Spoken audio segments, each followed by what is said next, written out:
I have to do this because this is not I'm speaking. This is the people who want to tell the world what they want to say. North Korea is an unimaginable country. There is only one channel on TV. There is no internet. We aren't free to sing, say, wear, or think what we want. North Korea is the only country in the world that executes people for making unauthorized international phone calls.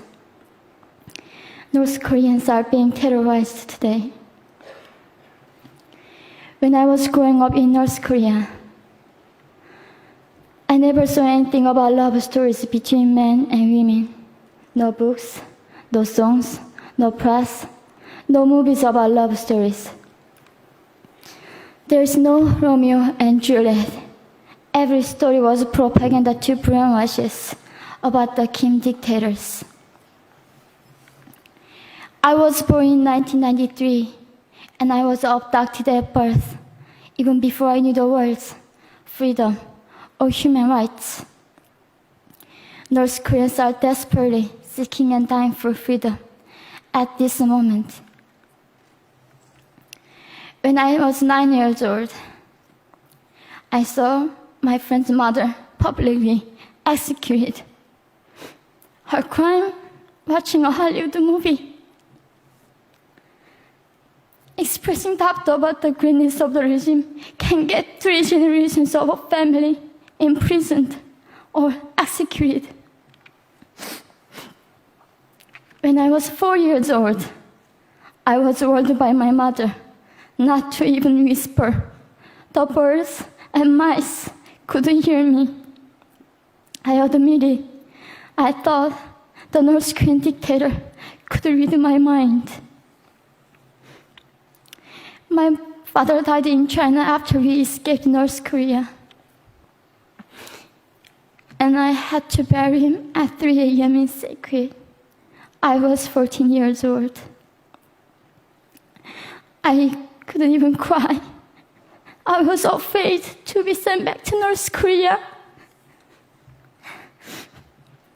The day I escaped North Korea, I saw my mother raped.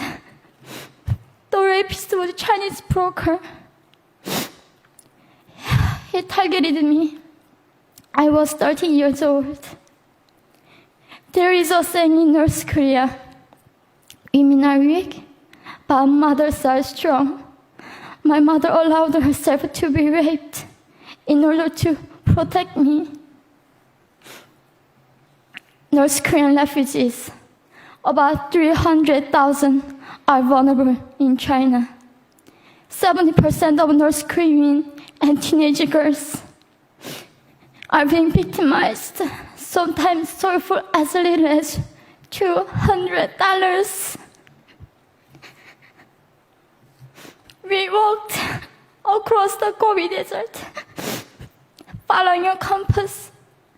When they stopped working, we followed the stars to freedom. I felt only the stars were with us. Mongolia was our freedom moment. Death or dignity.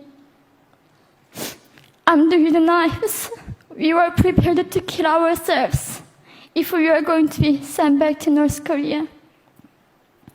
We wanted to live as humans.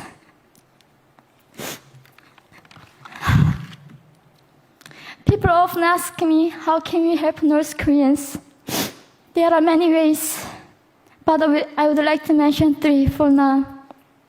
1, educate yourself so you can raise awareness about human crisis in North Korea. 2, help and support North Korean refugees who are trying to escape to freedom.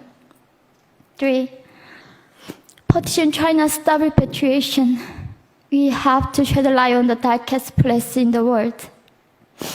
It isn't just North Korean human rights. It's our rights that North Korean dictators have violated for 7 decades. We need governments all around the world to put more pressure on China to stop repatriation.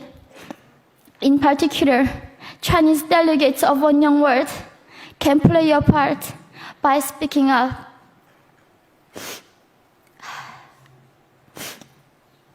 North Korea is indescribable. No humans deserve to be oppressed just because of their birthplace. We need to focus less on the regime and more on the people who are being forgotten. One Young World, we are the ones who will make them visible. Fellow delegates, please join me as we make this a global movement to free North Koreans.